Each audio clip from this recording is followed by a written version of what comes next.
Okay, hi. I don't expect that anyone's going to jump on right now, but maybe you will. Maybe someone will see this out there. But I thought I would just do a third live stream where I'm finishing up my mixed media landscape because it changed a lot since video number 2. So just to show you, this is where I'm at this point. So you can tell a lot has shifted since the last time I worked on this. I did commit and actually glue a lot of things down, but some things are still just on here. I just have them tacked on just to place them and see, how they would look. I did add some painted elements, some little figures, but this was really fun to put together. I worked on it last night after I did the video yesterday, so I thought what I would do now is just commit and put on those finishing touches and let y'all see that stage, because there is a way you can do this where it's a little bit easier. So just to show you, I mixed up a combination of Elmer's glue and golden paint acrylic, heavy gel.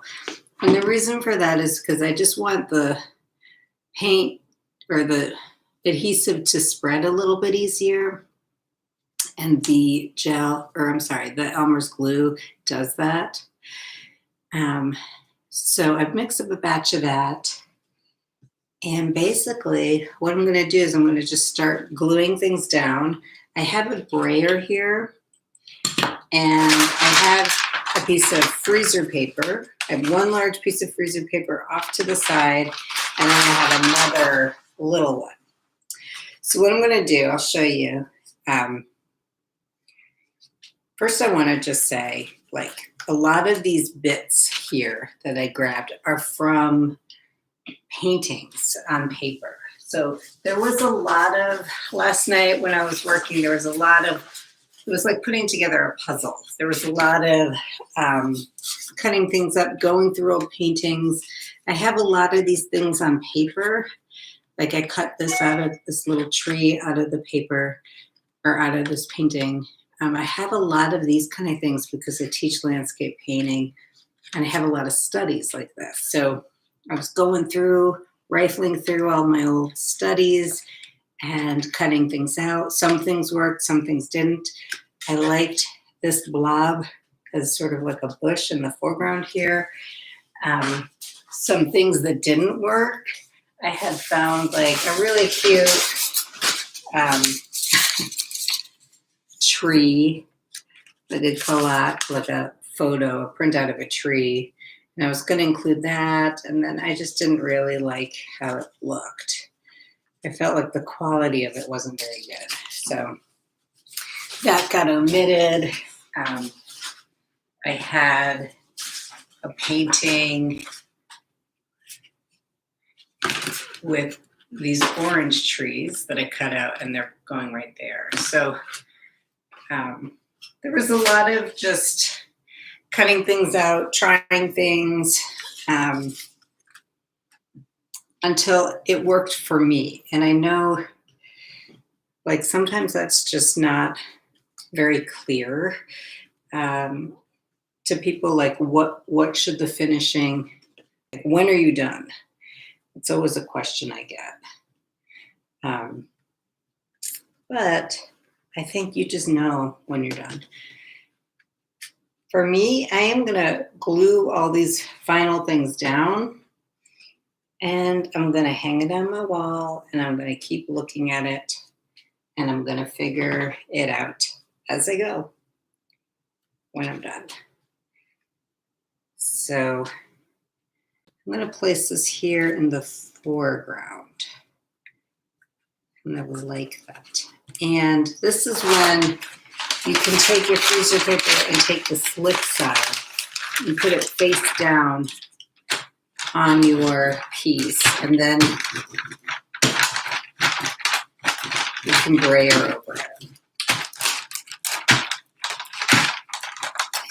And that keeps the glue from getting on your brayer. It keeps things from getting too messy.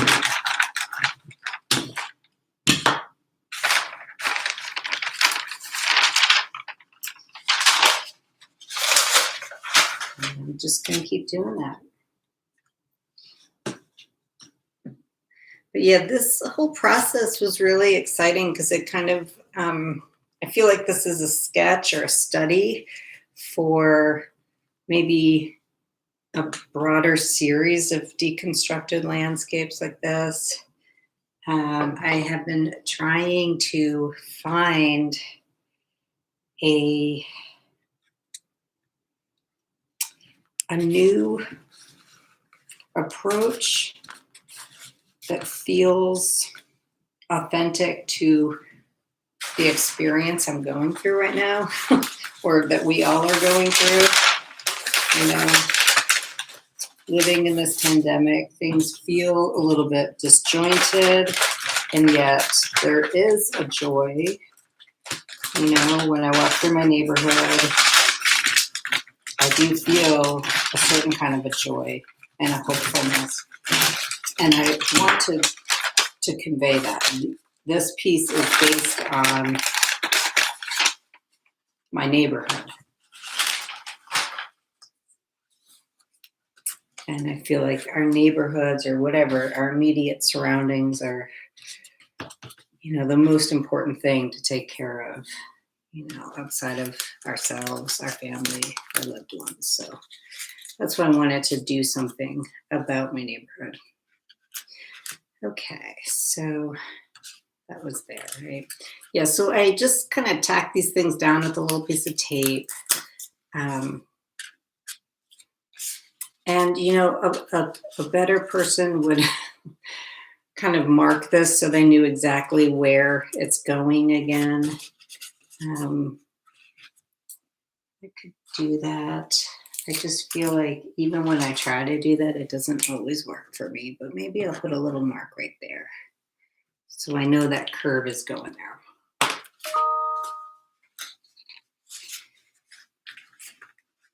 And yeah, the good thing about this adhesive is that it's clear, it dries clear. So no matter what, even if you get it on the face of your painting, it's not gonna ruin anything. And in fact, it just adds another layer of protection. People often ask me how I finish off a whole piece, like if I put varnish on it or something. I generally don't. I mean, since I'm working with all these acrylic products, these are quite archival in and of themselves. So I don't really, just realized that's supposed to go under there. Yeah, I don't really finish these off with anything. I mean, if anything, a piece like this, I would probably frame it behind glass to protect it. There is like a UV varnish that you can put on everything, but I really like all the textures of the different papers. So I generally won't do that. And I personally welcome art that changes over time, like if a drawing yellows or something. I really like that. I think it's cool. I think there's a huge obsession with archival art. And I do try to make my work as archival as possible. My oil paintings, I will varnish. I'll put a protective varnish on them. But because these are polymers, like I said, it's more, you run the risk of things fading over time. That's how things will change with acrylics. But you should probably be keeping your artwork out of direct sunlight when you're mounting it. or, displaying it. Keep it out of your bathrooms. I know that that's, I mean, those are things you can do to make your work like stay around a little bit longer. Apparently putting artwork in your kitchen is not good, but I just don't put like the really precious stuff in my kitchen, but because I want artwork in my kitchen. I want to see, I want to see it. But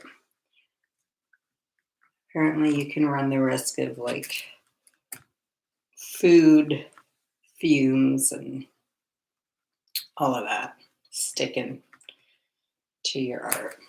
The bathroom will get moist, so there's certain art you might want to keep out of the bathroom.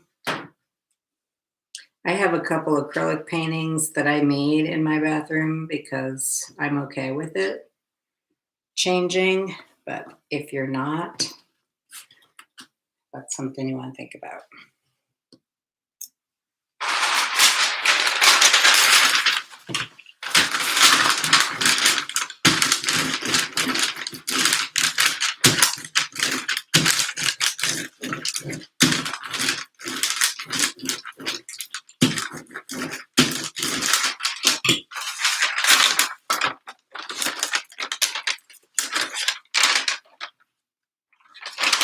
Some of this could get on there a little bit better, but I'm just gonna leave that for now. And then I usually go back later and really finish it all up. Push, like glue down all the edges, all the corners.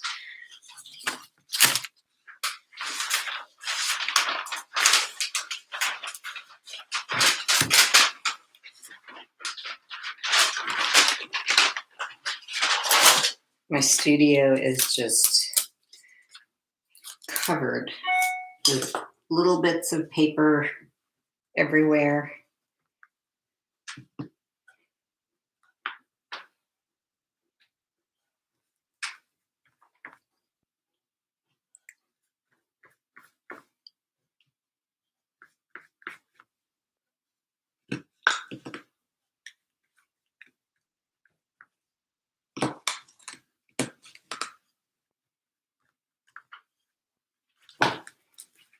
Yeah, these were clouds that I cut out of a different landscape.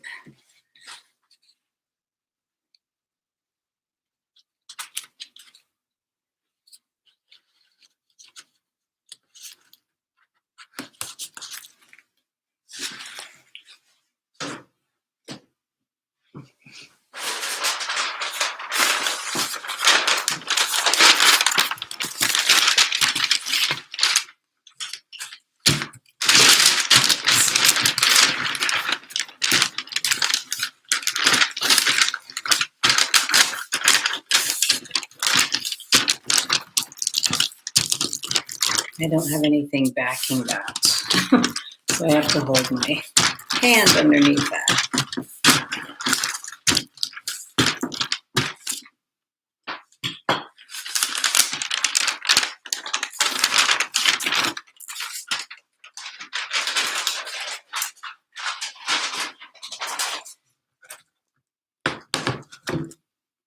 This piece was a big risk that I put on here. I wasn't sure if I wanted to do that, but I just there's something about the edges of it that I really was enjoying. I intentionally did a lot of straight, abrupt edges in this composition to contrast with these more organic marks. And this is from, I had painted a house, actually the house across the street from me. And that's, I cut it up into different sections, and that's what's on here. This was like the negative space of it, and I just really liked that. So it's going to go into my piece.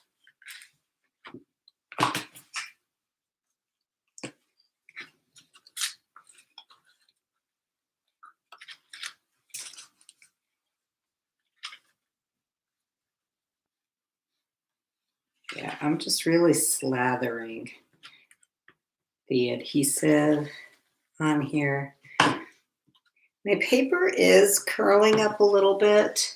One thing you can do, and I'll probably do this at some point, after it dries, I mean, you can put weights on it while it's drying.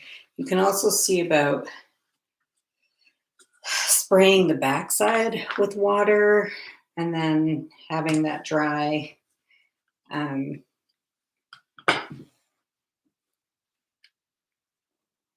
right, the moment of truth. Do I want to cover it? Sure.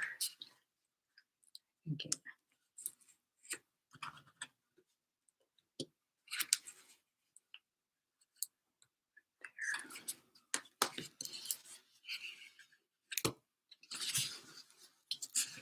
This is often the case with me, that things will change. The placement of things will change when I glue them down.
Okay. I think I have most of this down now.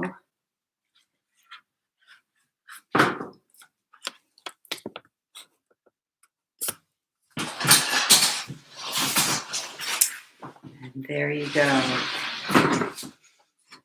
That is, for the most part, the finished mixed media landscape. I will probably make a couple more teeny tiny adjustments, but let's take the sides off. Let's take this. It's fun when you mask off the edges of something, you get a little white border, and that makes framing a little bit easier, depending on how you want to go about framing things. I may put something here. That was up in the air last time. I might do, I think I had like another little building here. I might break that up.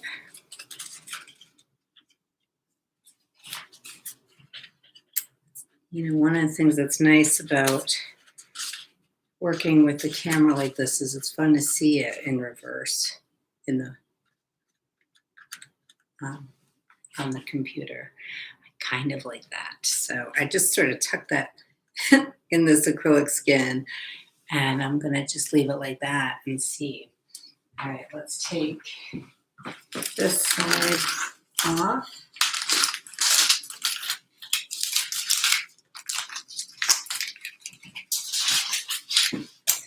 And the bottom, it's always so fun to take the tapes off. All right, and there you go. I see this kind of framed in a white frame. All right, I hope you enjoyed that. I hope, you know, I know a lot of times with my paint along projects, I say I'm gonna finish something and then I never do and I never show it. And so I wanted to just show this today. Let's take this stuff too. All right. The end. Hooray. All right. See you next time. Bye.